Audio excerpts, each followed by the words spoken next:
گرمیوں کی دوپہر میں گاؤں کے نل کے پاس پانی کی لائن خراب ہو گئی۔ کاشف ایک 12 سالہ لڑکا اپنے والد کے ساتھ کھدائی میں مدد کر رہا تھا۔ اچانک اس کا بیلچہ کسی دھات سے ٹکرا گیا۔ زمین سے ایک پرانا مٹی سے اٹا ہوا چراغ نکلا۔ کاشف نے حیرت سے اسے اٹھایا، دل میں تجسس اور آنکھوں میں چمک تھی۔ کاشف چراغ کو گھر لے آیا۔ صحن میں بیٹھ کر اس نے چراغ کو پانی سے دھونا شروع کیا۔ جیسے جیسے مٹی ہٹتی گئی، چراغ پر خوبصورت نقش و نگار ظاہر ہونے لگے۔ چراغ کے نیچے ایک چھوٹا سا کاغذ چپکا ہوا تھا۔ کاشف نے کاغذ کو احتیاط سے الگ کیا۔ اس پر کچھ عجیب نشان بنے ہوئے تھے۔ کاشف نے کاغذ کو غور سے دیکھا۔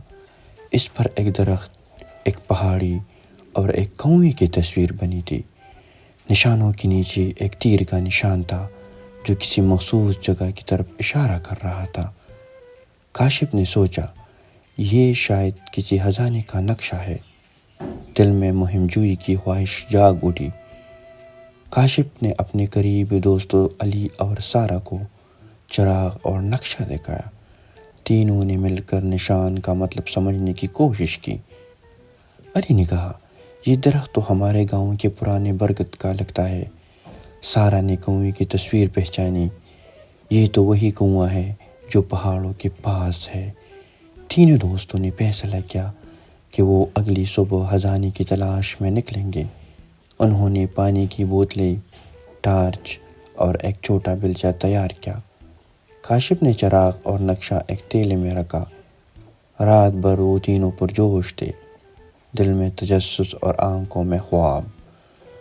صبح سویرے سورج نکلنے سے پہلے تینوں دوست گاؤں کے پچھلے راستے سے پہاڑی کی طرف روانہ ہوئے۔ راستوں میں پرندوں کی چہچہاہٹ اور ٹھنڈی ہوا کا استقبال کر رہی تھی۔ کاشف نے نقشہ نکالا اور نشانوں کا جائزہ لیا۔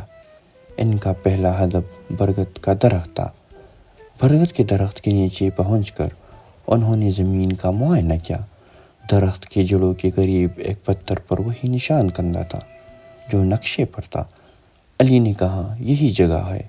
انہوں نے بیلچے سے کھدائی شروع کی اور کچھ ہی دیر میں ایک چھوٹا سا لکڑی کا ڈبہ نکل آیا۔ ڈبے کو کھولنے پر اندر ایک پرانا سکہ اور ایک کاغذ ملا۔ کاغذ پر مزید نشان بنے تھے جو اگلی منزل کی طرف اشارہ کر رہے تھے۔ سارہ نے کہا، یہ تو خزانے کی تلاش کا پہلا قدم تھا۔ تینوں نے مزید جوش کے ساتھ اگلی منزل کی طرف بڑھنے کا فیصلہ کیا۔ نقشے کے مطابق اگلا نشان پہاڑی کے قریب ایک پرانے کنویں کی طرف اشارہ کر رہا تھا۔ تینوں دوستوں نے پہاڑی کے قریب سفر جاری رکھا۔ راستہ کٹھن تھا لیکن ان کا جو حوصلہ بلند تھا۔ آخرکار وہ کنویں کے پاس پہنچے جو جھاڑیوں میں چھپا ہوا تھا۔ کنویں کے کنارے پر ایک اور نشان کند تھا۔ کاشف نے چراغ کو کنویں کے اندر جھانک کر روشن کیا۔ نیچے ایک چمکتی ہوئی چیز نظر آئی۔ علی نے رسی باندھ کر نیچے اترنے کا فیصلہ کیا۔ کچھ دیر بعد وہ ایک اور ڈبہ لے کر واپس آیا جس میں ایک چابی اور ایک نقشہ تھا۔ نقشے کے مطابق خزانہ پہاڑی کی چوٹی پر موجود ایک پرانے درخت کے نیچے دفن تھا۔ تینوں دوستوں نے چوٹی کی طرف سفر جاری رکھا۔ راستہ کٹھن تھا لیکن ان کا حوصلہ بلند تھا۔ آخرکار وہ درخت کے پاس پہنچے جو صدیوں پرانا لگ رہا تھا۔ درخت کے تنے پر وہی نشان کندہ تھے جو نقشے پر تھا۔ درخت کے نیچے کھدائی کرتے ہوئے ان کا بیلچہ ایک دھاتی چیز سے ٹکرایا۔ انہوں نے زمین سے ایک بڑا زنگ آلودہ صندوق نکالا۔ صندوق پر ایک تالا لگا ہوا تھا جس کے لیے وہ چابی بالکل مناسب تھی۔ کاشف نے چابی سے تالا کھولا اور صندوق کا ڈھکن آہستہ سے اٹھایا۔ صندوق کے اندر سونے کے سکے، قیمتی پتھر اور ایک پرانا خط موجود تھا۔ خط میں لکھا تھا، یہ خزانہ گاؤں کے فلاحی کاموں کے لیے رکھا گیا تھا، جو بھی اسے پائے اسے گاؤں کی بھلائی کے لیے استعمال کرے۔ تینوں دوستوں نے ایک دوسرے کی طرف دیکھا، دل میں فخر اور ذمہ داری کا احساس تھا۔ خزانے کو محفوظ طریقے سے لے کر وہ گاؤں کی طرف روانہ ہوئے۔ راستے میں وہ گاؤں کے مستقبل کے بارے میں باتیں کر رہے تھے۔ انہوں نے فیصلہ کیا کہ وہ خزانہ کو گاؤں کے بزرگوں کے حوالے کریں گے تاکہ اسے اسکول، ہسپتال اور دیگر فراہی گاؤں میں استعمال کیا جا سکے۔ گاؤں میں خزانے کی خبر پھیل گئی، سب لوگ خوشی سے جھوم اٹھے۔ بزرگوں نے تینوں بچوں کی ایمانداری اور بہادری کی تعریف کی۔ انہوں نے فیصلہ کیا کہ خزانے کو گاؤں کی بہتری کے لیے استعمال کیا جائے گا اور بچوں کو ان کی خدمات کے لیے خصوصی انعام دیا جائے گا۔ خزانے کا ایک حصہ نئے اسکول کی تعمیر میں لگایا گیا۔ بچوں نے خوشی سے اسکول میں داخلہ لیا اور تعلیم حاصل کرنے لگے۔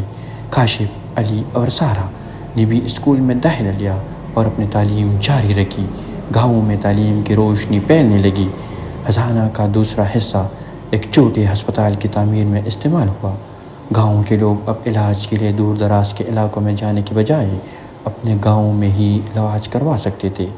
یہ سب کاشف اور اس کے دوستوں کی ایمانداری کا نتیجہ تھا۔ خزانے کے استعمال سے گاؤں میں ترقی کی نئی راہیں کھل گئی۔ سڑکیں بہتر ہوئی، پانی کی فراہمی میں بہتر آئی اور گاؤں کے لوگ خوشحال ہونے لگے۔ تینوں دوست کو گاؤں کے ہیرو کی طرح جانے لگے۔ گاؤں کے بزرگوں نے فیصلہ کیا کہ ہر سال ان بچوں کو انعام دیا جائے گا جو ایمانداری اور بہادری کا مظاہرہ کریں گے۔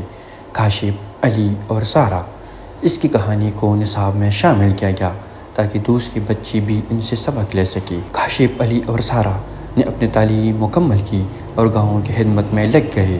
انہوں نے گاؤں کی ترقی کے لیے مختلف منصوبے شروع کیے۔ ان کی کہانی گاؤں کے ہر بچے کے لیے ایک مثال بن گئی۔ پرانا چراغ صرف ایک خزانے کا نشان نہیں تھا بلکہ ایک نئی شروعات کا ذریعہ تھا۔